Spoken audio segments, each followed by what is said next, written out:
Exit the roundabout. But we have an emergency, so we need to go speed. But the other car.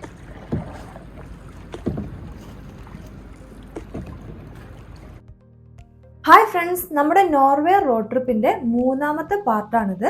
ഇതിൽ നമ്മൾ cover ചെയ്യാൻ ഉദ്ദേശിക്കുന്നത് സ്ട്രിന്ന് ലുവൻ ഏരിയകളും അതിനുശേഷം നോർവേയുടെ തന്നെ west പാർട്ടായിട്ടുള്ള Bergen ഫ്ലോം ഏരിയയിലേക്ക് നമ്മൾ മൂവ് ചെയ്യും.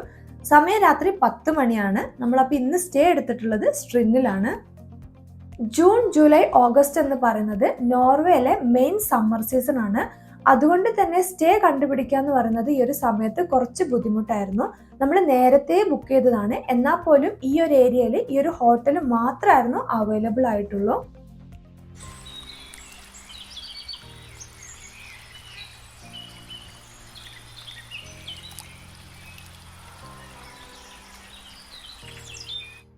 നമ്മുടെ ഹോട്ടലിന്റെ ബാക്ക് സൈഡിൽ കാണുന്നത് ഇത് ഒരു ലേക്കാണ്. യൂറോപ്പിലെ തന്നെ ഡീപ്പസ്റ്റ് ലേക്കുകളിൽ ഒന്നാണിത്. ഇന്നത്തെ ആദ്യത്തെ ലൊക്കേഷൻ സ്ട്രിൻ ആണ്. അത് ചെറിയൊരു ടൗൺ ആണ്, പക്ഷെ ആ ടൗണിനെ ഇത്രയും ഫേമസ് ആക്കുന്നത് അവിടെയുള്ളൊരു പുഴയാണ്. നമ്മൾ നേരിട്ട് പോയി കാണുകയാണെങ്കിൽ അതൊരു സാധാ പുഴയാണ്, നല്ല രസമാണ് വെള്ളമൊക്കെ കാണാൻ. പക്ഷെ അതിൻ്റെ ഡ്രോൺ വ്യൂ ആണ് അടിപൊളി. അതിൻ്റെ ഒരു ഗൂഗിൾ മാപ്പ് വ്യൂ ആണിത്.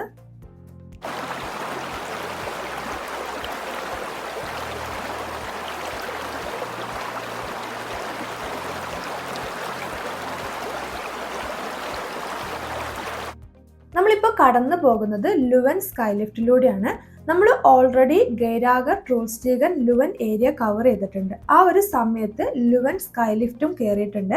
അപ്പോൾ അതിൻ്റെ കൂടുതൽ ഡീറ്റെയിൽസും വീഡിയോസൊക്കെ കാണണം എന്നുള്ളവർക്ക് ഞാൻ പഴയ വീഡിയോയുടെ ലിങ്ക് ഒന്നുകൂടി ഡിസ്ക്രിപ്ഷനിൽ ഇടാം.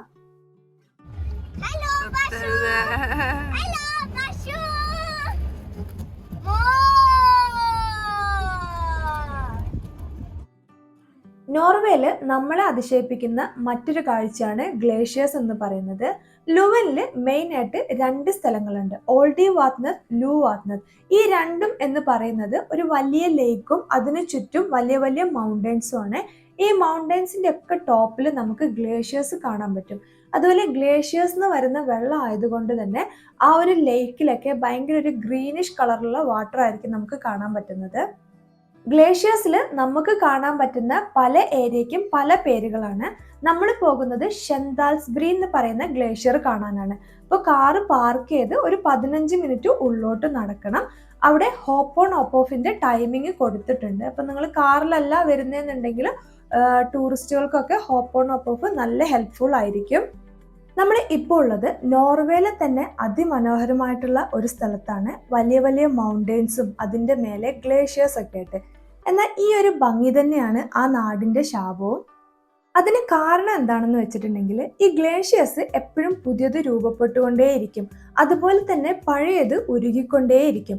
ഈ ഒരു ഗ്ലേഷ്യേഴ്സ് ഉരുകുന്ന സമയത്ത് ഈ വലിയ വലിയ മൗണ്ടെയ്ൻസിൽ ക്രാക്കുകൾ വീഴാനും ആ മൗണ്ടെയ്ൻസിന്റെ ഒരു വലിയ ഭാഗം തന്നെ അടർന്ന് ഈ ഒരു ലേക്കിൽ വീണ് സുനാമികൾ രൂപപ്പെടാനും ചാൻസ് ഉണ്ട്. ഈ ഒരു സംഭവം ഓൾറെഡി നടന്നിട്ടുമുണ്ട്, ഇനി ഭാവിയിൽ നടക്കുകയും ചെയ്യും എന്നാണ് ജിയോളജിസ്റ്റുകൾ പറയുന്നത്. എന്നിട്ടും ആളുകൾ താമസിക്കാനും ഇതൊരു വലിയ ടൂറിസ്റ്റ് സ്പോട്ട് ആവാനും കാരണം അവർക്ക് ആ ഒരു കോൺഫിഡൻസ് ഉണ്ട്. അങ്ങനെ ഒരു സംഭവം ഉണ്ടാകുന്നതിന് മുന്നേ തന്നെ അവർക്ക് അറിയാനും ആളുകളെ ഇവിടുന്ന് മാറ്റാനും സാധിക്കും എന്നുള്ളൊരു കോൺഫിഡൻസ്. ഇങ്ങോട്ടേക്കുള്ള വഴി എന്ന് പറയുന്നത് ഭയങ്കര ഇടുങ്ങിയ വഴിയാണ്, പക്ഷെ അത് വൺ വേ അല്ല. പിന്നെ എങ്ങനെ അത് മാനേജ് ചെയ്യുന്നു എന്ന് ചോദിച്ചിട്ടുണ്ടെങ്കിൽ നമ്മൾ പോകുന്ന വഴിക്ക് ചില സ്ഥലത്ത് M എന്ന് എഴുതിയിട്ടുള്ള ഒരു മീറ്റിംഗ് പ്ലേസിൽ കാണാൻ പറ്റും. അപ്പം നമ്മൾ ഓടിക്കുന്ന സൈഡിലാണ് M കാണുന്നതെന്നുണ്ടെങ്കിൽ ഓപ്പോസിറ്റ് വണ്ടി വരാണെങ്കിൽ നമ്മൾ അവിടേക്ക് നിർത്തി കൊടുക്കുക, അവർ പാസ് ചെയ്ത് പോകും. പിന്നെ നമ്മൾ ആ വഴിയിൽ യാദൃച്ഛികമായിട്ട് കണ്ടൊരു സംഭവമാണ് വലിയ വലിയ ആപ്പിൾ ഫാമുകൾ. അത് ആപ്പിളിൻ്റെ സീസൺ ആയിട്ടില്ല, എന്നാലും നന്നായിട്ട് കായ്ച്ചു കിടക്കുന്ന നല്ല ചെറിയ ചെറിയ ആപ്പിൾ മരങ്ങൾ. നമ്മൾ അന്ന് ഫുഡ് കഴിച്ചിട്ടുള്ളത് സ്ട്രിൻ ഏരിയയിൽ വെച്ചിട്ടാണ്. അവിടെ അത്യാവശ്യം നല്ല നല്ല റെസ്റ്റോറൻറ്റുകളൊക്കെ ഉണ്ട്. ലുവൻ സ്ട്രിന് ഏരിയകളിൽ നമ്മൾ വിസിറ്റ് ചെയ്ത ഓൾമോസ്റ്റ് എല്ലാ പ്ലേസുകളിലും നമ്മൾ ഹോപ്പ് ഓൺ ഹോപ്പ് ഓഫ് ബസ്സിൻ്റെ ടൈം ഷെഡ്യൂൾ കണ്ടു. എന്നാൽ നോർവേയിൽ മെയിൻ സിറ്റീസ് അല്ലാതെ hop on hop off facility നമുക്ക് കാണാൻ പറ്റില്ല. ലുവനിൽ ഇത് വരാനുള്ള കാരണം എന്താണെന്ന് വെച്ചിട്ടുണ്ടെങ്കിൽ ഇന്റർനാഷണലി കണക്ട് ചെയ്യുന്ന ക്രൂയിസുകളിൽ പലതും ഇപ്പം ഫ്യോർഡ് വഴി ലുവനിലേക്ക് വരുന്നുണ്ട്. അപ്പോൾ ആ ഫ്യോർഡിൽ വരുന്നവർക്ക് ലുവൻ ഏരിയയിൽ വിസിറ്റ് ചെയ്യാൻ പറ്റിയ ഏക മാർഗമാണ് ഈ ഒരു hop on hop off facility.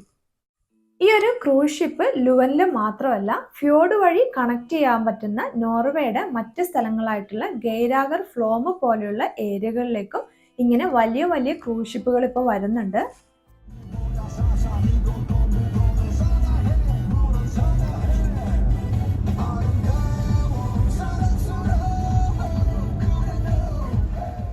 നമ്മളങ്ങനെ ലുവന്റെ നല്ലൊരു പാർട്ട് കവർ ചെയ്ത് ഇനി നോർവേയുടെ തന്നെ വെസ്റ്റ് പാർട്ടിലേക്ക് പോവാണ്. അപ്പോൾ വെസ്റ്റ് പാർട്ടിലേക്ക് ഇവിടുന്ന് ഏകദേശം 3.25 മണിക്കൂർ ഡ്രൈവ് ഉണ്ട്. നമ്മളൊരു യാത്ര പ്ലാൻ ചെയ്യുമ്പം ആ ഒരു സ്ഥലത്ത് നമുക്ക് ഏറ്റവും കൂടുതൽ കാണാൻ ആഗ്രഹം എന്താണെന്നാണ് നമ്മൾ ആദ്യം പ്ലാൻ ചെയ്യുക. പിന്നെ ആ ഒരു പോകുന്ന വഴിക്ക് നമുക്ക് എന്തെങ്കിലും കാണാൻ പറ്റുമോ അങ്ങനെയൊക്കെ. എന്നാൽ ഈ ഒരു യാത്രയിൽ നമ്മൾ പ്ലാൻ ചെയ്യാതെ കാണുന്ന ഒത്തിരി കാഴ്ചകളുണ്ട്, നമുക്ക് കിട്ടുന്ന ഒത്തിരി അനുഭവങ്ങളുണ്ട്. നമ്മളൊരു യാത്ര എത്രയൊക്കെ പ്ലാൻ ചെയ്താലും നമ്മൾ പ്ലാൻ ചെയ്യാതെ കിട്ടുന്ന കാഴ്ചകളും അനുഭവങ്ങളും അതായിരിക്കും എപ്പോഴും ആ ഒരു യാത്രയിൽ നമുക്ക് ഓർമ്മയായിട്ട് നിൽക്കുന്നത്. അങ്ങനെ ഈ ഒരു ലോങ് ഡ്രൈവിൽ നമ്മൾ കണ്ട വ്യത്യസ്തമായ കാഴ്ചകളാണ് ഇതൊക്കെ. നമ്മൾ ലുവനിൽ നിന്നും നോർവേ വെസ്റ്റിലേക്ക് പോകുന്ന സമയത്ത് ഒരു ഫെറി എടുക്കാനുണ്ട്. ശരിക്കും നോർവേയിൽ ലോങ് റോഡ് ട്രാവൽ ചെയ്യുന്ന സമയത്ത് ഫെറി എന്ന് പറയുന്നത് വളരെ കോമൺ ആയിട്ടുള്ള ഒരു സംഭവമാണ്. നമ്മൾ ചില ലൊക്കേഷനിലേക്ക് ഗൂഗിൾ മാപ്പ് നോക്കുന്ന സമയത്ത് ഇപ്പോൾ ഒരു 40 കിലോമീറ്റർ ഒക്കെ ആണെങ്കിൽ 2 മണിക്കൂറൊക്കെ ട്രാവൽ ടൈം കാണിക്കും. അപ്പം നമ്മൾ ആദ്യം വിചാരിച്ചത് അത് ഗൂഗിൾ മാപ്പിന് തെറ്റിയതാണെന്നാണ്. പക്ഷെ അത് ഗൂഗിൾ മാപ്പിന് തെറ്റിയതല്ല. അതിന് കാരണം ഈ ഫെറിയാണ്. കാരണം ഫെറിയുടെ ടൈം എന്ന് പറയുന്നത് ഡിഫറെൻ്റ് ആയിരിക്കും. ചിലത് 20 മിനിറ്റ്സിൽ ഉണ്ടാവും, ചിലത് 1 അവറിലായിരിക്കും. അതിനനുസരിച്ചാണ് ഗൂഗിൾ മാപ്പ് ട്രാവൽ ടൈം കാണിക്കുന്നത്. ഈ ഫെറിയുടെ ടൈമിങ് എങ്ങനെ കണ്ടുപിടിക്കാമെന്ന് ചോദിച്ചിട്ടുണ്ടെങ്കിൽ നമ്മൾ കയറുന്ന സ്റ്റാർട്ടിംഗ് പോയിന്റിലെ സ്ഥലപ്പേരും എൻഡിങ് പോയിന്റിലെ സ്ഥലപ്പേരും വെച്ച് ഫെറി എന്ന് ഗൂഗിൾ ചെയ്തിട്ടുണ്ടെങ്കിൽ അവരുടെ ഒഫീഷ്യൽ സൈറ്റിലെത്താനും ആ ഒരു ഒഫീഷ്യൽ സൈറ്റിൽ അവരിപ്പോൾ സെപ്റ്റംബർ 15 തൊട്ട് ഒക്ടോബർ 20 വരെ അങ്ങനെ ഓരോ ടൈമിലുള്ള ഫെറിയുടെ ടൈമിങ് അവർ അപ്ലോഡ് ചെയ്തിട്ടുണ്ടാകും. നോർവേയുടെ വെസ്റ്റ് പാർട്ടിൽ എത്തിക്കഴിഞ്ഞാൽ നമ്മൾ ആദ്യം കാണാൻ ഉദ്ദേശിക്കുന്നത് ഒരു സ്റ്റേവ് ചർച്ചാണ്. നോർവേ വിസിറ്റ് ചെയ്യുമ്പോൾ നമ്മൾ പറയും ഗ്ലേഷ്യർ കാണണം, ഫ്യോർഡ് കാണണം എന്നൊക്കെ. അതുപോലെ കാണേണ്ട മറ്റൊരു കാഴ്ചയാണ് സ്റ്റേവ് ചർച്ച്. നോർവേയുടെ പൂർവികരാണ് വൈക്കിങ്സ്. 8th സെഞ്ചുറിയിൽ വൈക്കിങ്സ് ക്രിസ്ത്യാനിറ്റി സ്വീകരിക്കുകയും പൂർണ്ണമായും മരത്തടിയിൽ ചർച്ചുകൾ നിർമ്മിക്കുകയും ചെയ്തു. അതാണ് സ്റ്റേവ് ചർച്ചുകൾ. ആയിരക്കണക്കിന് ഉണ്ടായിരുന്ന സ്റ്റേവ് ചർച്ചുകൾ ഇന്ന് വളരെ റെയറായിട്ട് മാത്രമേ നോർവേയിലുള്ളൂ. അതിൽ ഏറ്റവും ഫേമസ് ആയിട്ടുള്ള സ്റ്റേവ് ചർച്ചാണ് ബോഗരുഡ് സ്റ്റേവ് ചർച്ച്. നെക്സ്റ്റ് നമ്മൾ പോകുന്നത് നോർവേയുടെ തന്നെ ബെസ്റ്റ് ആർക്കിടെക്ചറൽ വർക്ക് എന്ന് പറയാവുന്ന സ്റ്റെഗാസ്റ്റ്യൻ വ്യൂ പോയിന്റിലേക്കാണ്. നമ്മൾ ഇവിടെ നിന്ന് കാണുന്നത് ഓർലാൻഡ് ഫ്യോർഡ് എന്ന് പറയും. നോർവേയിലെ ഫ്യോർഡുകളിലെ ഏറ്റവും നീളമേറിയ ഫ്യോർഡ്. നമ്മൾ ഇപ്പൊ കാണുന്ന മൗണ്ടൈൻ്റെ ടോപ്പിൽ ശ്രദ്ധിച്ച് നോക്കിയിട്ടുണ്ടെങ്കിൽ മഴ പെയ്യുന്നതായിട്ട് കാണാൻ പറ്റും. നോർവേയുടെ വെസ്റ്റ് എന്ന് പറയുന്നത് ഏറ്റവും കൂടുതൽ മഴ ലഭിക്കുന്ന പ്രദേശങ്ങളിൽ ഒന്നാണ്. അതുപോലെ നമ്മൾ സ്റ്റേവ് ചർച്ചിലേക്ക് പോയിട്ടുള്ള റൂട്ടും ഈ ഒരു സ്റ്റെഗാസ്റ്റ്യൻ വ്യൂ പോയിന്റിലേക്ക് വന്നിട്ടുള്ള റൂട്ടും കണക്ട് ചെയ്യുന്നത് ഒരു നോർവീജിയൻ സീനിക് റോഡാണ്. നോർവേയിൽ മൊത്തത്തിൽ 18 സീനിക് റോഡുകളാണ് ഉള്ളത്.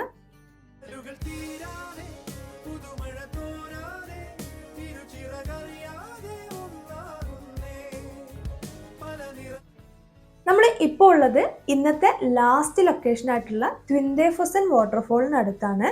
നോർവേയിലെ വോസ് എന്ന് പറയുന്ന പ്ലേസിലെ ഏറ്റവും ഫേമസ് ആയിട്ടുള്ള ഒരു വാട്ടർഫോൾ ആണിത്. ഇയർലി ഒത്തിരി സഞ്ചാരികൾ ഇത് കാണാൻ വേണ്ടി ഇവിടെ എത്താറുണ്ട്. നമ്മുടെ നോർവേ റോഡ് ട്രിപ്പിന്റെ 3ാമത്തെ എപ്പിസോഡ് ഇവിടെ തീരുകയാണ്. വീഡിയോസ് ഒക്കെ മാക്സിമം ഇൻട്രസ്റ്റിംഗ് ആക്കാൻ വേണ്ടി നമ്മൾ ട്രൈ ചെയ്യുന്നുണ്ട്. നിങ്ങളുടെ ഓരോ ലൈക്കും കമന്റും ഷെയറും ഒക്കെ ഒത്തിരി വിലപ്പെട്ടതാണ്. തുടർന്ന് നമ്മുടെ ചാനൽ സപ്പോർട്ട് ചെയ്യുക. Thanks for watching.